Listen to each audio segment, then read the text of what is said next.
ইয়া বাসিতু 10 বার পাঠ করে ফু দিলে কি হয়? আমি আবার বলছি, ইয়া বাসিতু 10 বার পাঠ করে ফু দিলে কি হয়? খুবই দামি এবং গুরুত্বপূর্ণ আমলটি।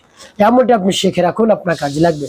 এই আমলটি কখন কিভাবে করবেন, কোন নিয়মে করবেন, আমলটি করে কিভাবে উপকৃত হবেন আমি বলে দিচ্ছি। তাই বিস্তারিত জানার জন্য, আমলটি শিখে রাখার জন্য ভিডিওটি না টেনে না কেটে ধৈর্য এবং মনোযোগ সহকারে শেষ পর্যন্ত দেখতে থাকুন, তাহলে আপনি অবশ্যই এই আমলটি করতে পারবেন। প্রিয় ভাই বোনেরা, শুরুতেই বলবো কিভাবে আমল করবেন, তারপরে বলবো আমলটি করে কিভাবে উপকৃত হবেন। এই আমলটি করতে আপনার কোনো ধরনের টাকা পয়সা খরচ করতে হবে না। প্রিয় ভাই বোনেরা, অল্প কিছু সময় ব্যয় করতে হবে, আপনি এই ফলাফল দেখে আনন্দে আত্মহারা হয়ে যাবেন ইনশাআল্লাহ। প্রিয় ভাই বোনেরা, চলুন কিভাবে আমলটি করতে হয় জেনে নেওয়া যাক। শুরুতেই উত্তম রূপে পবিত্রতা অর্জন করে, উত্তম পোশাক পরিধান করে কেবলামুখী আপনি নির্জন একটি জায়গায় বসবেন। এরপরে আপনার জীবনের গুনার কথা স্মরণ করে ক্ষমা প্রার্থনা করবেন, হে আল্লাহ, আমার জীবনের সমুদায় গুনাহ খাতাগুলো মাফ করে দেন। জীবনে যত ধরনের অন্যায় করেছি, অপরাধ করেছি, সকল ধরনের অন্যায় অপরাধ আপনি ক্ষমা করে দিয়ে আমার অন্তরকে পাক এবং পবিত্র বানিয়ে দেন। এভাবে বলবেন। তারপরে 3 বার দুরূদ শরীফ সাল্লাল্লাহু আলাইহি সাল্লাম, সাল্লাল্লাহু আলাইহি সাল্লাম, সাল্লাল্লাহু আলাইহি সাল্লাম ইস্তিগফার এবং দুরূদ শরীফ যখন পাঠ করা হয়ে যাবে, এরপরে আপনি কি করবেন, সেই নামটি পাঠ করবেন। প্রিয় ভাই বোনেরা, আল্লাহ রাব্বুল আলামিন খুশি হয়ে যান তার নাম যদি আপনি পাঠ করতে পারেন, তার নামের তাসবিহ পাঠ করতে পারেন, তার নামের জিকির করতে পারেন, তাকে স্মরণ করতে পারেন। আল্লাহ রাব্বুল আলামিন বলেন, বান্দা আমাকে ডাকার সাথে সাথে আমি উত্তর দিই। উদউনি আস্তাজিব লাকুম, তুমি চাও আমাকে ডাকো, ডাকার সাথে সাথে আমি উত্তর দিয়ে দিই। সুবহানাল্লাহ। তাই আল্লাহ রাব্বুল আলামিনকে ডাকুন, তার সেই নাম পাঠ করুন। নাম পাঠ করে পরবর্তী কি করবেন এবং কোন উদ্দেশ্যের জন্য পাঠ করছেন আমি বলে দিচ্ছি। আগে নামটি বলে নেই। বিসমিল্লাহির রহমানির রহিম।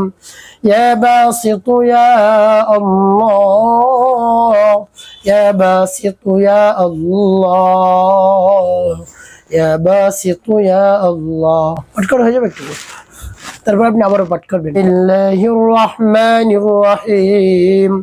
ইয়া বাসিতু ইয়া আল্লাহ, ইয়া বাসিতু ইয়া আল্লাহ, ইয়া বাসিতু ইয়া আল্লাহ। পাঠ করে সবাই। তারপর আপনি মনে দরদ আবার পাঠ করুন। বিসমিল্লাহির রহমানির রহিম। ইয়া বাসিতু ইয়া আল্লাহ, ইয়া বাসিতু ইয়া আল্লাহ, ইয়া বাসিতু ইয়া আল্লাহ। পাঠ করে সবাই। প্রিয় ভাই বোনেরা, এভাবে কতবার পাঠ করবেন?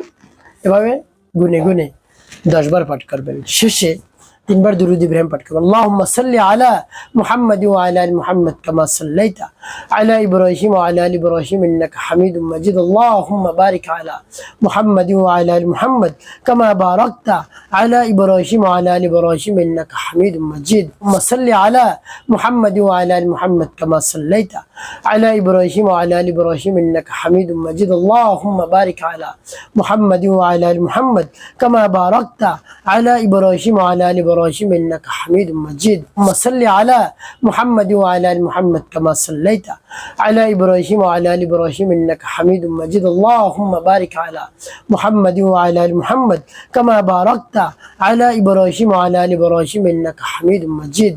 এভাবে যখন দুরূদ ইব্রাহিম পাঠ করা হয়ে যাবে, তারপর দুটি এভাবে আপনার আমলটি করা শেষ। এভাবে কোন উদ্দেশ্যের জন্য আপনি আমলটি করলেন এত কষ্ট করে, যদি এভাবে আমলটি করতে পারেন, বিশ্বাস নিয়ে, আস্থা নিয়ে, আল্লাহ রাব্বুল আলামিনের উপর পরিপূর্ণ ভরসা নিয়ে, তাহলে রিজিকের সব ধরনের দরজা আল্লাহ রাব্বুল আলামিন খুলে দিবেন। রিজিক নিয়ে আপনার কোনো ধরনের টেনশন করতে হবে না, টাকা পয়সা আসতেই থাকবে, আপনাকে আল্লাহ রাব্বুল আলামিন সম্পদশালী করে দেবেন ইনশাআল্লাহ।